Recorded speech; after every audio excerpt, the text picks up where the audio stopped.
बिस्मिल्लाहिर्रहमानिर्रहीम, अस्सलाम वालेकुम। मैं हूं करामत मुगल और सियासी बैठक में मेरे साथ हैं अदील राजा साहब और अलीना शिकली साहबा। बहुत शुक्रिया आपके वक्त का। खबरें आज भी बहुत ज़्यादा हैं और बड़ी चटपटी सी हैं। अब देखते हैं कि इनके तबसरे आपको कैसे महसूस करते हैं और क्या परतें उन खबरों की खोलते हैं। एक तो सबसे पहले खबर आती है जनाब हुकूमती वज़रा और टीम की जानिब से कि ये जो अवाम है ना, ये हमें सही नहीं मिली, ये टैक्स नहीं देते और पूरा टैक्स नहीं देते, इसलिए हमें ज़बरदस्ती इनकी जेबें काटनी पड़ रही हैं, इसीलिए तो लेवी इतनी बढ़ रही है। अब देखते हैं कि मजीद ये अवाम के साथ क्या करते हैं और जो सीने पर पत्थर रखकर ये फैसले करते हैं वो अपने सर पर कम मारेंगे। दूसरी जानब जो डेडलाइन दी गई थी सुहेल अफरीदी साहब को कि अगला मंगल और मुकाम होगा अडयाला जेल और पूरी काबीना 92 अरकान और स्पीकर समेत वहां आइए और वहां बैठकर जब तक इमरान खान से मुलाकातें नहीं होती धरना दिया जाएगा। लेकिन अचानक से पंजाब हुकूमत एक फैसला करती है और पिंडी में दफा 144 जो है वो बोतल फाड़ के बाहर आ गई है कि भाई सुहेल अफरीदी आ रहा है, उसका इस्तकबाल करना है। इस हवाले से गुफ्तगू करेंगे। इसके अलावा हुकूमत ने फिर महमूद अचकज़ई साहब को दावत दी है कि वो आए हमारे साथ बैठे और मुज़ाकरात कर लें। इन सारी खबरों के हवाले से इनसे तबसरा जानते हैं। पहले अदील राजा साहब क्या कहेंगे? हुज़ैफा रहमान कुरैशी साहब कह रहे हैं, आपके फेवरेट हसन इकबाल साहब कह रहे हैं और अब परवेज़ रशीद साहब भी बता रहे हैं कि अवाम अच्छी नहीं मिली क्योंकि ये टैक्स नहीं देते, इसलिए हमें ज़बरदस्ती इनसे टैक्स निकलवाना पड़ रहा है। टैक्स निकलवाने का तरीका क्या है? लेवी। क्या जो पेट्रोल सारी अवाम इस्तेमाल करती है, जो एक मोटरसाइकिल वाले से लेकर रिक्शे वाले से लेकर ऊपर आप जैसी गाड़ी वाले लोग, इन सब पर इसी तरह टैक्स लगना चाहिए क्रॉस द बोर्ड। अच्छा, टैक्स कौन नहीं देता? सवाल पहले ये है कि टैक्स कौन नहीं देता? जिससे टैक्स लेना उससे जाके लो। आज वो मैं देख रहा था एफबीआर का ट्विटर अकाउंट, वो भाषण दे रहा था कि हमने 147 सफ़ात का जो फॉर्म अपलोड किया है वो बड़ा आसान है। 147? हाँ जी, वो टैक्स रिटर्न इसमें भी 47 आ रहा है। हाँ, 147 सफ़ात का फॉर्म अपलोड किया। वो भाषण दे रहा था। मैंने उस पर कहा भी, उनको कहा भी, मैंने कहा नालायक तरीन महकमा। आपको याद है वो कुछ अर्सा पहले एफबीआर वाले कह रहे थे कारकर्दगी बढ़ाने के लिए हमें नई होंडा सिटी गाड़ियां चाहिए। जी जी, और इन्होंने ली भी थी। जी सर, ठीक है। और इनके जो ब्यूरोक्रेट हैं, जो सरबराह है, वो लंगड़ियाल साहब, वो शहबाज शरीफ साहब के फेवरेट है जी, 2 साल से फेवरेट, जिनकी कारकर्दगी संभाली नहीं जाती। तो परवेज रशीद साहब बाबा जी जो है इनकलाबी, साबिक इनकलाबी बाबा जी, कभी अपनी जेब से पेट्रोल डलवाएं तो उनको पता चले वो सरकारी गाड़ी में फिरते सेनेट, देख लीजिएगा कभी।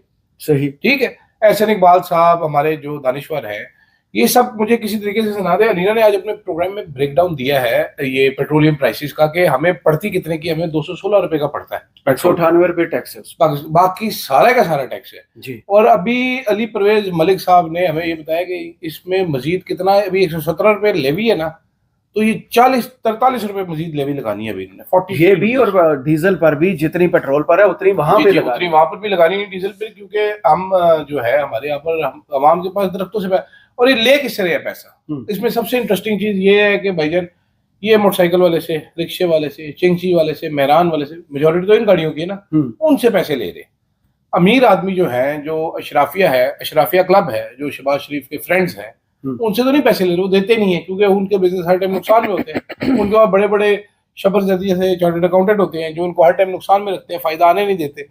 प्रॉब्लम ये आ रही है ना अभी बातें करना इसके लिए, और अब इतने बेशर्म हो चुके हैं माजरत के साथ ये वजीर, अब खुलेआम कहते हैं कि जी क्योंकि टैक्स का नंबर हम कलेक्ट नहीं कर सकते इसलिए हम लेवी लगा के कर रहे हैं कबूल। और मेरा ख्याल है बाद में ये कहेंगे जी वो फलाना ब्यूरोक्रेट था, वो बड़ा 2 नंबर था, उसने वज़ीर आज़म को कहा सर 100 तो ये एनजी पर 15 दिन लाओ तो एनजी पूरा हो जाना। तो ये हालात जो है ये इसीलिए आ रहे हैं और ये हालात आगे मजीद खराब होने जा रहे हैं। क्या कहेंगे हसन इकबाल जैसा जरखेज जहन और हुज़ैफा रहमान कुरैशी साहबा, कुरैशी भी है शायद, अगर मैं गलत नहीं हूँ, दुनिया न्यूज़ में थे ना हुज़ैफा रहमान, कुरैशी माइनस करते। आप तब कुरैशी टाइप के लोगों को लिफ्ट नहीं करते थे, आप बड़े अफसर थे करामत साहब। अब इन दोनों की बात को अगर हम मिलाकर देखते हैं तो कहते हैं कि हमने जेब ही काटनी है और जैसे चाहे हम जेब काटे, कोई आगे से चूं चां भी नहीं कर सकता। अच्छा, ये जो हुकूमती शख्सियात है ना, इनके सारों के बयानात में बहुत शदीद तज़ाद है। हाँ। आपको याद होगा खुर्रम दस्तगीर साहब ने बल्कि मेरे ही प्रोग्राम में कहा था कि IMF की कोई हम पाबंद नहीं है IMF की डिक्टेशन लेने पे।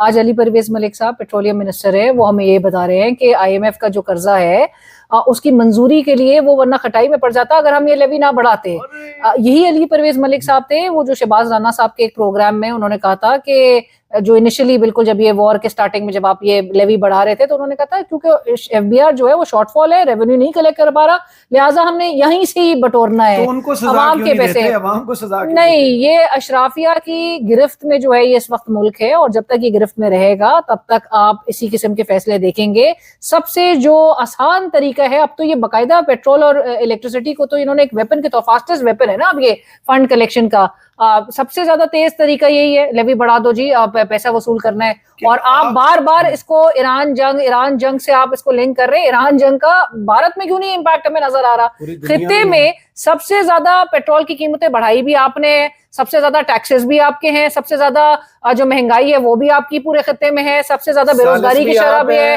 सालिस भी आप है, सालिस भी आप है, रोल भी आपका बड़ा प्रोमिनेंट है, बहुत पॉजिटिव आप पूरा एक हम कल के दिन हम मार्का हक से बाहर अब फाइनली निकले, तो बाहर अब दोबारा से हम अपने मसाइल को हम लेकर बैठ गए हैं कि जी मसाइल का अंबार है, अवाम जो है मुतमईन नहीं। आपने कहा टैक्सेस देना, अवाम जो है वो गालियां दे रही है, टैक्सेस भी दे रही है, गालियां भी दे रही है इनको। ये बाहर चले जाएं, ये जो बताए जाते हैं ना 400 खुशबू फैली हुई है, 4 बार वजीर आजम जो बनने आ रहे थे उनकी खुशबू है, उनकी जो है वो लोग जो है वो इतनी बरकत ही बरकत है, वो लोग बरकत लोगों ने बरकत का मतलब जो है वो लोग बेचारे कंफ्यूज हो गए हैं कि ये बरकत है क्या है, जो अवाम जो है आप उसका सारा बुरकस निकाल दिया आपने।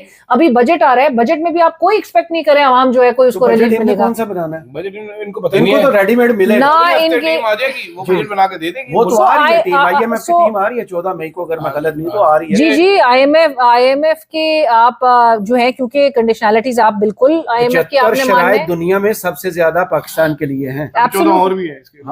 हाँ, तो ये मेरे ख्याल से एक शेयर इनकॉम्पिटेंस भी है, पुअर इकोनॉमिक मैनेजमेंट भी, और इस किस्म के फैसले से आपको इकोनॉमिक मैनेजमेंट आप बेहतर मेरा इसमें ना ख्याल जरा फर्क है। मेरा एक सवाल साथ ले लीजिए, क्योंकि काफी दिनों बाद हम बैठे हैं, तो इस दौरान जोर का सवाल है। हाँ, बहुत जोर का है, ये ना मैं कारी दूं, बहुत जोर का सवाल ये है कि मुस्लिम लीग नून के बड़े social media activist Talat Hussain, Absar Alam, क्या नाम है इनका, अमर लियास राना साहब, मुजम्मल सोहरवर्दी साहब, ये बड़े गंदे दांतों वाले, हाँ बड़े उनका मैं कभी नाम नहीं लेता, आपको पता नहीं है शायद। ये लोग बड़े करीब समझे जाते हैं हुकूमत के, ये अचानक से हुकूमत की पेट्रोल वाली पॉलिसी पर इतनी तनकीद क्यों कर रहे हैं, और सारी तवज्जो जो है वो मोड़कर मोहम्मद औरंगजेब साहब जो हैं वो आईएमएफ से मिलते हैं, वो तय करते हैं, क्योंकि वो इनका बंदा नहीं है। भाई ख्वाजा आसिफ ने खुद बयान इम्पोर्ट किया है, ख्वाजा आसिफ साहब ने खुद बयान दिया था कि मोहम्मद औरंगजेब साहब मुस्लिम लीग नून के ताहयात कायद जनाब मोहम्मद नवाज शरीफ साहब की हैंडपिक्ड, उनकी मर्जी, तो वो भी तो हैंडपिक पूरी हुकूमत है। मेरी बात सुनो एडे, तो साथे ख्वाजा आसिफ तो बाकी भी आदमी मान लो सर। अच्छा ठीक है, इंजना कहता करो ना। देखो जिसको जो औरंगजेब साहब को लेके आए, औरंगजेब साहब की कहानी आपको पता है कैसे जी, वो कैसे आए थे? फरद बाबर साहब ने उसी दिन ट्वीट की थी ना वो खबर डॉन न्यूज की, एचबीएल वाला स्कैम जो न्यूयॉर्क में एचबीएल बंद हुआ था, उसके पीछे कौन था, नवाज शरीफ साहब का उसमें कौन रोल था और इनका क्या रोल था। जी आपको पता ही है ना। इन्होंने तो ये साहब एक साहब को मिले औरंगजेब साहब, इन्होंने मशवरे दिए, ग्रीन पाकिस्तान और ये सारी इनके मशवरे थे, ये वहां से आए थे फिर उछल के औरंगजेब साहब। अब ये आसान है कि और ही बेचारे को जो उसके सिटीजनशिप भी उसको छुड़ाई, उसको नया मुल्क का शहरी बनाया, फिर उसको उसके ऊपर डाल दो। भाई शहबाज शरीफ साहब ने आंखों पे खोपे पहने हुए हैं, उनको नहीं नजर आता वो किस चीज पे साइन कर रहे हैं। इमरान खान की बारी, अब कहते हैं कि जी दहशत गर्दों से मुज़ाकरात का फैसला, डीजीएसपी सब कहते हैं buck stops at the top, तो ऐसे बक थले क्यों रुक रहे हैं? Why is the buck not going up? ठीक है, क्योंकि उतना भी फर्क कोई नहीं, इधर इनका लगड़ा बक है। वो सारे बता रहे हैं तलत हुसैन साहब वगैरह, ये सारे उसके नहीं है ना, ये नून लीग के नहीं है, करीब नहीं है हुकूमत के। अच्छा, ये बेसिकली बड़ी देख जहां पर जाएगी चमचे साथ जाएंगे। वाह क्या जुमला बोला, वाह वाह, सुभान अल्लाह। छोटे कड़छे चमचे दरमियाने मुनासिब रोल, हाँ वही फिर इससे जुमला, ये देख से ज्यादा चमचे क्यों गर्म हुए? देख तो ना चमचे बताए ना, देख से ज्यादा चमचे क्या इस वक्त? नहीं, मेरे ख्याल से कुछ ना कुछ इनको अपनी एक दुकान भी चमकानी है। जाहिर है लोग जो है वो लान तान कर रहे होते हैं कि भाई बार बार इनके ऊपर क्या मलबा है। आप जो 2021 में 2019 में आप जो कीमतों को लेके जो इतना शोर मचाया जाता था, सो अभी एकदम से आप सत्तू पी के आप सारे कैसे सो सकते हैं? तो इनके घरों में देखिए आग जो है ना, आग वो जो हीट है वो घरों में भी महसूस होगी ना, वो कहीं ना कहीं जो है वो आपको। मेरी बात सुनो, क्या हीट? वो हमारी एक बीबी होती थी, वो इतवार बाजार जाती थी और लोग गालियां निकालते थे, वो आके ट्वीट करती थी आज मैं इतवार बाजार गई, अल्लाह मेरी तौबा।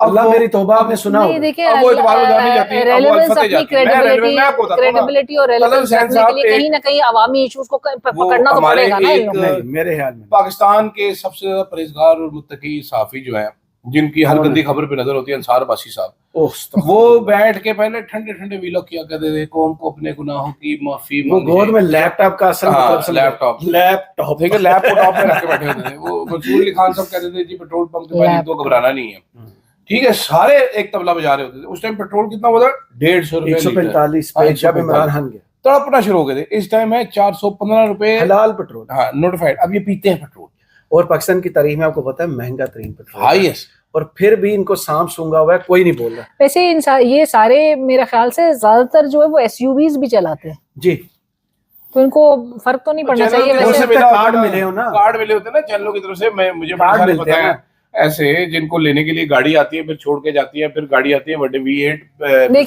लेकिन मेरे ख्याल से जो तमाम सहाफी जो है वो जेन्युइन सहाफत कर रहे हैं, उनको आवाम के ये मुसलसल हैमरिंग करनी चाहिए। पब्लिक प्रेशर था ही ना कि वो शहबाज शरीफ साहब को लेवी कम करनी पड़ी थी, फिर बाद में उनको खुद भी वो फिर रियलाइज नहीं। मिफ्ता इस्माइल साहब और दीगर जो है वो मुसलसल प्रेस कॉन्फ्रेंसेस और एक चीज हाईलाइट हो रही थी, कहीं ना कहीं वो एक हीट फील करते हैं एकदम से, वो उनको बैकफुट पे जाना पड़ता है। बाद में आपको बताऊंगा बैकफुट नहीं, आप आवाम के सामने बताएं। मेरे ख्याल से पब्लिक के सामने चीजें रखनी चाहिए। बताएं पागल बाद में ਅਸੀਂ ਚੁੱਕੇ ਜਾਈਏ ਅਸੀਂ ਚੁੱਕੇ ਜਾਈਏ। हाँ, कल्ले बैठ के इतने वीला कर रहे हो, बल्ले जी, शो भी कल्ले थे भी कल्ले। कंपटीशन नहीं चाहती मशहूर यूट्यूबर अदील राजा जिंदा रहे। ना अडियाला को रेड जोन दफा 144। हाँ जी सर। क्या ये मिली भगत? अब लोगों ने ये भी शक करना शुरू कर दिया कि सोहेल अफरीदी को जनाब तवे की किस साइड पे आपने रखना है। नहीं, सोहेल अफरीदी कल आ रहे हैं by the way. 91 MPS 91 MPS के साथ 92 एमपीएस है उनके। एक बीमार है, एक बीमार 91 कर लो। बोला शफी जान साहब। स्पीकर का नाम लिया गया था, इनका नाम आ रहे सुबह के वक्त एक इजलास होगा और उसके बाद इस फैसले को कैसे देख रही है? इससे वो डर जाएंगे, रेड जोन बना दिया, दफा 144 लगा दी, भाई अल्लाह खैर से। मुझे तो वैसे हंसी आती है कि एक तरफ आप कहते हो कि जी पीटीआई इररिलेवेंट है, पीटीआई किसी काम की नहीं है, बड़ी नालायक है। वो फैसल चौधरी साहब अगले दिन कह रहे थे कि हुकूमत का, हर हुकूमत का ख्वाब होता है इस किस्म की ऑपोजिशन इस किस्म की नालायक ऑपोजिशन। एक तरफ से आपने कहा कि अवाम इनके साथ नहीं है, they are done and dusted, सारी चीज खत्म हो गई है, और दूसरी तरफ एक ट्यूसडे आए ना कि आपने फौरन से पेशतर आप दफा 144 लगा थे। सही, कोई बात नहीं, वो सही किया उन्होंने। अच्छा, टिक्कर बढ़ रहा था। दफा 144 आपने नाफिज करने की नौबत क्यों आती है? नौबत इसलिए आती है कि आपको डर खौफ है लोगों के मुतहर्रिक होने से, लोगों के मोबिलाइज होने से। आई थिंक पब्लिक को मेरे ख्याल से अब जो पाकिस्तान तहरीक इंसाफ का जो जेन्युइन कारकुन है ना, उसको पीटीआई की क़यादत पे रिलाई नहीं करना चाहिए। ये इस गेम से, इस डिबेट से बाहर निकला है कि जी सोहेल आफरीदी डिलीवर करेगा, स्ट्रीट एजिटेशन करेगा, नहीं करेगा।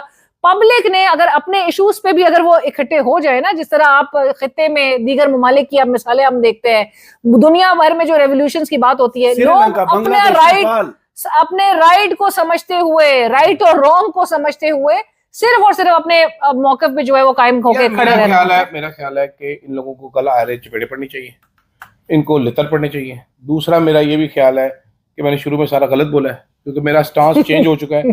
पेट्रोल को पाकिस्तान में 1000 रुपए लीटर होना चाहिए। अल्टीमेटली तो आ रहा है उसी तरह। नहीं, होना ही चाहिए भाई। आप देखो, जो पब्लिक, जो सियासी लीडर, अपना जो तुम्हारा बॉस है अल्टीमेट, जिसका वोट लेके तुम आए, उसके लिए तुम अगर निकल नहीं सकते तो इतने बेशर्म हो, तुम्हें पड़नी चाहिए मुंह पे चपेड़े। तो जो मुराद सईद ने आज इंटरव्यू दिया, उसमें जो उन्होंने, अब एक ही सूबे में जो हुकूमत है, बार बार कहना कि आप लॉन्ग मार्च कर सकते हैं, तसलसल से कर सकते हैं, निकल सकते हैं, मेरी इसके मैं आपको बिहाइंड द सीन इतला कुछ बता दूं, खबर बता दूं। मेरी इतला के मुताबिक Murad Saeed is not on good terms with Sohail Afridi anymore. वो ट्वीट के बाद आपको लगता है पिछले भी उससे पहले हो जाता, कहा यह जाता है कि बेसिकली बहुत सारे लोग मुराद सईद पे तनकीद भी कर रहे थे कि जी मुराद सईद ने, गंडापुर को मुराद सईद ने बनवाया सीएम, और मुराद सईद ने ही सोहेल अफरीदी को बनाया। गंडापुर साहब के साथ उनके ताल्लुकात खराब हो चुके हैं, और मेरी इत्तला के मुताबिक सोहेल अफरीदी साहब भी कोई, अब वो उस वॉइस नोट के बाद बड़े आदमी बन गए हैं, वो कोई खुश नहीं है। वो कहते हैं आओ ना, खुद करो ना, ये जानते हुए भी कि वो इररिवर्सिबल नुकसान। हाँ जी, उन्होंने कहा था जी आपने जो किया उससे इररिवर्सिबल नुकसान हो गया। तो सोहेल अफरीदी साहब ने इश्के, मैं तो डायलॉग ही नहीं भूल सकता ना, मैं इश्के इमरान में मारा जाऊंगा, पता नहीं ज्यादा खा के मर जाएगा, हैजा हो जाएगा, पता नहीं क्या होगा। जो पार्टी अपने लीडर के लिए खड़ी नहीं हो सकती, जो पार्टी इतनी हड आराम है कि लीडर की बहन सड़कों पे धक्के खा रही है एंड वो बॉदर्ड नहीं है, वो बैठ के सुहेल अफरीदी साहब पार्टी कर रहे हैं। मैं इस चीज में ऐड करना चाहूंगी, बस आपको एक बयान मैं बता दूं, उसके बाद आप जरूर ऐड कीजिएगा। ये सुप्रीम कोर्ट का वो मंजर आपको याद होगा जिसमें इन्होंने कहा था कि लगता है घी सीधी उंगली से नहीं निकलेगा, हाँ। उंगली टेढ़ी करना पड़ेगी। अगलों ने भी कर दी। छोटी ईद के बाद काल, अब तो बड़ी ईद आ गई है, बस बड़ी ईद आ गई है। उसके बाद आपको पता है नवंबर की तैयारियां हो रही होंगी, फिर नवंबर में एक उनको काउंटर करने के लिए कुछ भी नहीं होना। मैं आपको असद उमर साहब से मैंने आज यही सवाल किया, मैंने कहा ऑपोजिशन का रोल आप किरदार कैसे देखते हैं? आपको लगता है अलीमा खान साहिबा की डिसअपॉइंटमेंट जो है वो जेन्युइन है, और अलीमा साहिबा के साथ साथ इमरान खान भी जेन्युइनली मायूस होंगे, मतलब इस किस्म की जो लीडरशिप की कारकर्दगी है? तो उन्होंने कहा अलीना, अगर मैं आपसे कहूं कि अलीना शिकरी 100 बंदा इकट्ठे कर ले सड़क पे, तो 100 बंदा इकट्ठे करना, हाथ में अगर बंदों लोगों ने स्लोगन पकड़े होंगे महंगाई नामंजूर नामंजूर, तो कहते हैं ये तो लोग चुप चुप के लेके चले जाएंगे, उठा लेंगे गिरफ्तार। तो ये हालात गैर मामूली हालात हैं, ये हालात नॉर्मल हालात नहीं है। इन्होंने फैसला किया था ना कि इमरान खान का साथ छोड़ना है, साहिर वाले केस से निकलना है। आज क्या उन्होंने छोड़ दिया? आज भी अदालतों के धक्के खा रहे हैं कि नहीं खा रहे? तो किस पे ट्रस्ट करेंगे? अवाम पे ट्रस्ट करेंगे या उन पे करेंगे? अपने नेफे चेक करा रहे हैं अदालतों में जाने से पहले। असद उमर साहब की बात ठीक है, एग्री करता हूं मैं। मुश्किल हालात आपने वोट किस चीज के लिए लिया था? इमरान खान के पीछे खड़े होंगे। असद उमर साहब के लिए तो मुश्किल थी, वो तो छोड़ के चला गया पहला, ठीक है, पहला कतरा बारिश का जो छोड़ के भागा और बाकी सारे लेके चला गया। लेकिन बाकी सारे जो हैं जो कह रहे हैं जी हम तो करेंगे, या तो सुहेल अफरीदी आके ये ना कहे कि मैं मज़ामत का चैंपियन हूँ, वो ये ना कि वो देखिए, और अलीमा साहिबा की वो बात बिल्कुल वेटेज रखती है कि अगर एक एक एमएनए भी एमपीए भी अपने अपने हल्के से लोगों को आप लेकर आ जाए, मिनिमम भी बंदों को आप निकाल ले, तो एक प्रेशर क्रिएट होगा। आपने हुकूमत को इस वक्त ऐसे कंफर्टेबल कैसा प्रेशर क्रिएट हुआ कि सुहेल अफरीदी जब अडयाला जेल के बाहर एक रात के लिए बैठ गया था जी, कैसी स्टोरी बनी थी? एग्जैक्टली हमें इधर से रात 1 बजे याद नहीं, दफ्तर से कैसी स्टोरी बनी? मैं नहीं गया था, मैं गया था, मैं घर जाके सो गया। सुबह उठ के मैंने देखा था वो ठंडे हो रहे थे उधर ही, मैंने कहा वेरी कोल्ड। लेकिन भाई प्रेशर बनाया जा सकता है। ये अभी तरीके इंसाफ के लोग जितनी भी बातें कर रहे हैं ना, ये बस अपनी पब्लिक में इज्जत बचाने की। सुहेल अफरीदी साहब को या तो डायलॉग नहीं मारे, तो फिर डायलॉग जो मारा गया था कि जो इमरान खान को छोड़ेगा उसका घर से बाहर निकलना मुश्किल हो जाएगा। ये तो इमरान खान का वोट लेके आए हैं, फिर इनके साथ क्या हो सकता है? यही होगा, इनके साथ भी चपेटे पड़ेगी। मैंने देखिए इलेक्शंस केपी के तो खैर आपको पता है ना, जेन्युइनली तो वैसे केपी की आवाम जो है वो लीड करती है प्रोटेस्ट, और केपी के लोगों की एक हिस्ट्री रही है कि वो दोबारा फिर इनको भी ठंडा कर दिया ना। 26 नवंबर के बाद जब पाकिस्तान तहरीक इंसाफ ने उन लोगों की फैमिलीज के साथ खड़े होना था जिनके साथ सुलम, उनको तो अकेला छोड़ दिया गया। देखिए बहुत आज भी सैकड़ों लोग पेशियों पर आते हैं, वहां इनमें से कोई नहीं होता, कोई भी नहीं होता। वो लीडरशिप का किरदार जो है वो सबके सामने है, लेकिन जो जेन्युइनली जो सपोर्टर्स हैं, सपोर्टर्स में बहुत गम और गुस्सा है। और ये बात पाकिस्तान तहरीक इंसाफ की क़यादत बहुत अच्छी तरह जानती है कि अपने हलकों में उस तरह से नहीं जा पा रहे हैं, जो उनको एक कन्फ्रंटेशन का सामना करना पड़ता है अपने लोगों हल्के की आवाम के साथ।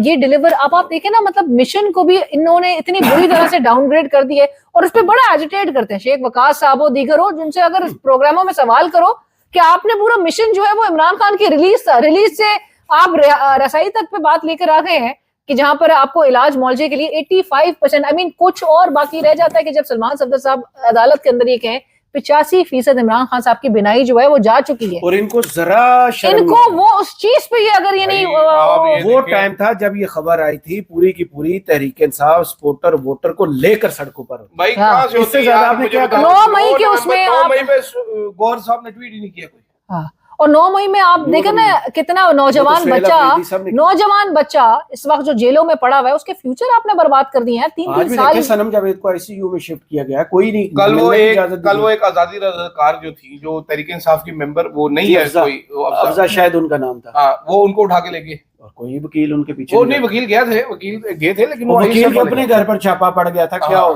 और ये जो खवातीन मेरी रेड लाइन है, खवातीन मेरी रेड लाइन है जो खातून कहती हैं, उनके दौर में तो और भी ये सारी चीजें जो आज मैं जो अभी खबर फाइल करके आया हूँ कि लाहौर में आज एक तो होते हैं कि रेप केसेस होते हैं, मुकदमात दर्ज नहीं होते।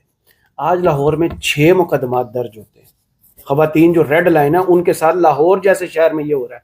अब आते हैं अगली जानब, जो कमर दिलशाह साहब ने अब शुरली छोड़ी है, हकीकत है, रियलिटी है, लेकिन एक बहस शुरू हो गई है कि सदर जरदारी रिजाइन करें। आर्मी चीफ साहब जम वर्दी में तुर्की के मॉडल पर आर्टिकल 243 में चेंज करें और सदारत के ओहदे पर, इससे बड़ा ओहदा क्या करना है फील्ड मार्शल? और ये जो आके मशवरे देने वाले हैं, इनका क्या करना है? देखिए, नहीं, कमर दिलशाद साहब की खबरें बहुत आपने उनकी गुफ्तगू सुनी है? नहीं कमर दिलशाद साहब कुछ हल्कों से बड़े करीबी समझे जाते हैं और कमर दिलशाद साहब ऐसी हवा में बात नहीं करते। ये वाले हल्के ना। हाँ, कमर दिलशाद साहब जो है वो कहीं ना कहीं एक होता है ना कि धुआं जहां से उठ रहा होता है तो कहीं ना कहीं आग जरूर लगी होती है।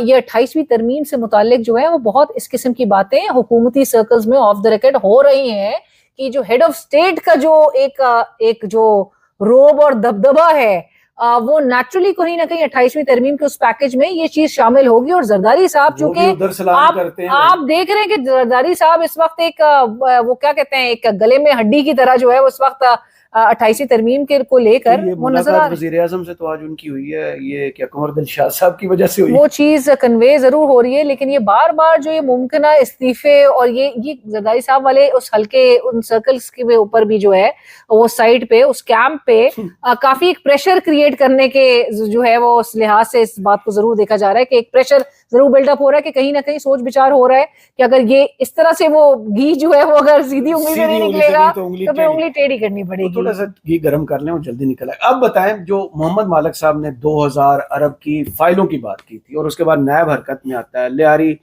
वाला केस खोल देता है 2002 और मुकदमात अब सूबे में नहीं सुने जाएंगे, इस तरह के मेगा करप्शन केसेस इस्लामाबाद में सुने जाएंगे जो पीपल्स पार्टी ने फिर BISP वाला चीज भी वो जो चल रहा है तो बहुत कलेक्टिवली उसमें अब जो मुफाहमत के और मफादात के बादशाह सियासत में तो नून लीग उनसे बहुत आगे, उन्होंने अपनी फाइलें बंद करवाई हैं, उन्होंने अपने केसेस खत्म करवाए हैं। आपने 3 साल के लिए रहना है, हमने हमेशा के लिए रहना है। वो हमेशा के लिए कौन रह सकता है? कर दिया, असेंट किसने किया था लास्ट ईयर 27वीं तरमीम में? पार्टी के साथ अब सियासी टिश्यू पेपर वाला सलूक, ब्रॉड मेजॉरिटी वाला। मेरी बात सुने, ये अच्छा बहुत सारे लोग ना ये पीपल्स पार्टी को जरूर से ज्यादा क्रेडिट दे रहे हैं। हमारे पुराने बाबे साफी जो है ना, जो पीपल्स पार्टी की मोहब्बत में सिस्टम में थंब तो दिया हुआ है ना भाई। क्या थंब दिया हुआ है? इस हुकूमत को बनवाया किसने था? पीपल्स पार्टी भाई। मैंडेट चोरी में सबसे पहले मोहर किसने लगाई थी? मेरी बात सुने ना, मैं आपको ये यार मैं मेरे जवाब सुन लेगा तो समझ आएगा तेनू।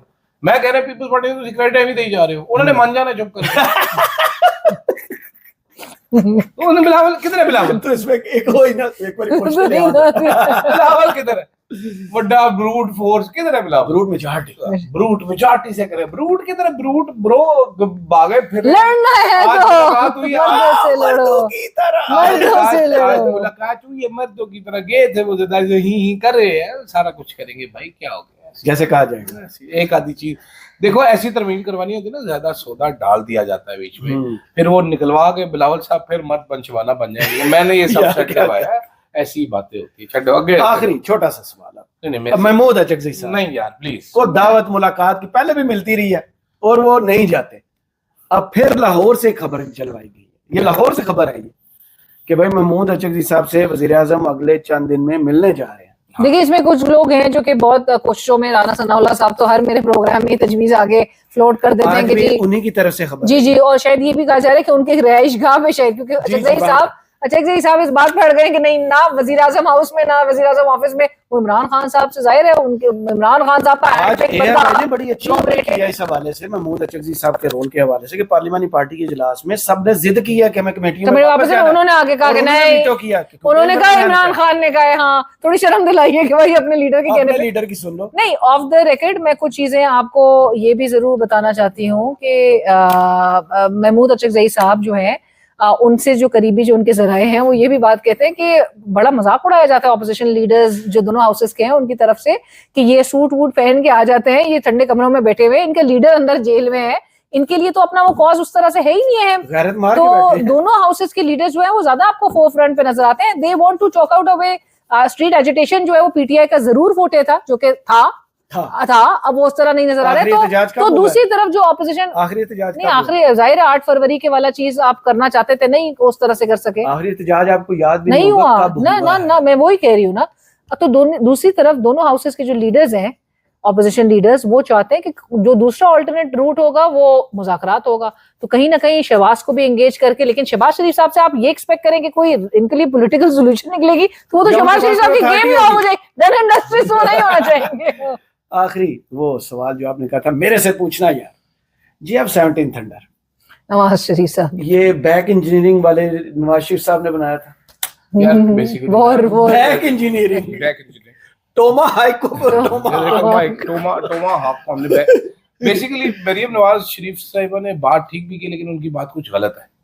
उन्होंने तो नवाज जेट एंड सी भी नवाज शरीफ के खाते में डाल दिए उन्होंने थे। मिसाइल भी देखो, नवाज शरीफ ने सिर्फ ये JF-17 थंडर नहीं बनाया, मिसाइल नहीं बनाई, गला गाड़ी भी नवाज शरीफ ने पाकिस्तान में इजाद की थी।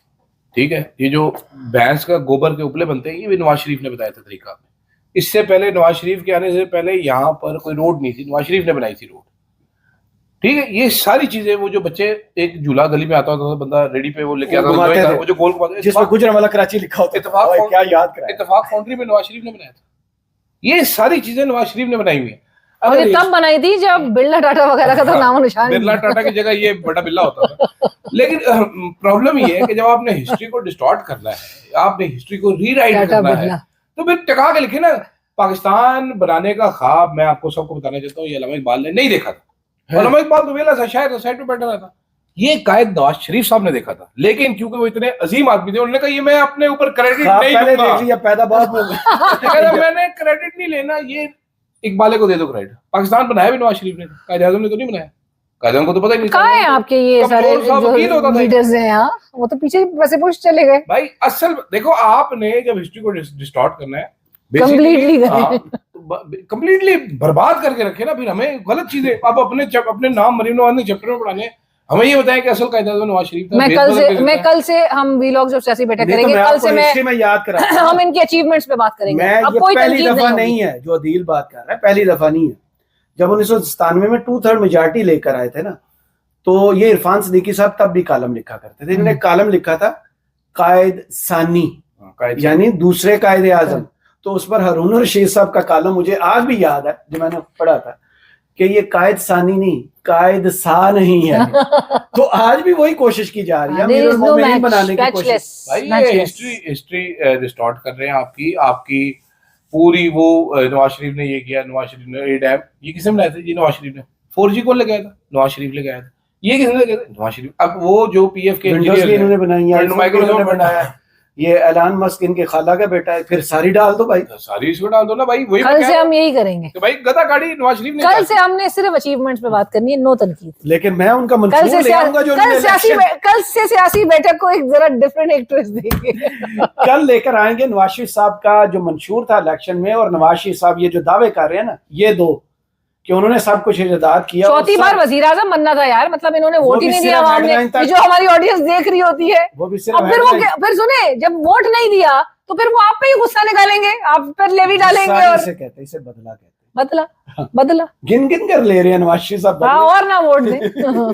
चले, सियासी बैठक से मुझे अदील राजा और अलीना शिकरी साहब को इजाजत दीजिए। कमेंट्स बॉक्स में जरूर बताइएगा ये वीडियो आपको कैसी लगी। अल्लाह हाफिज।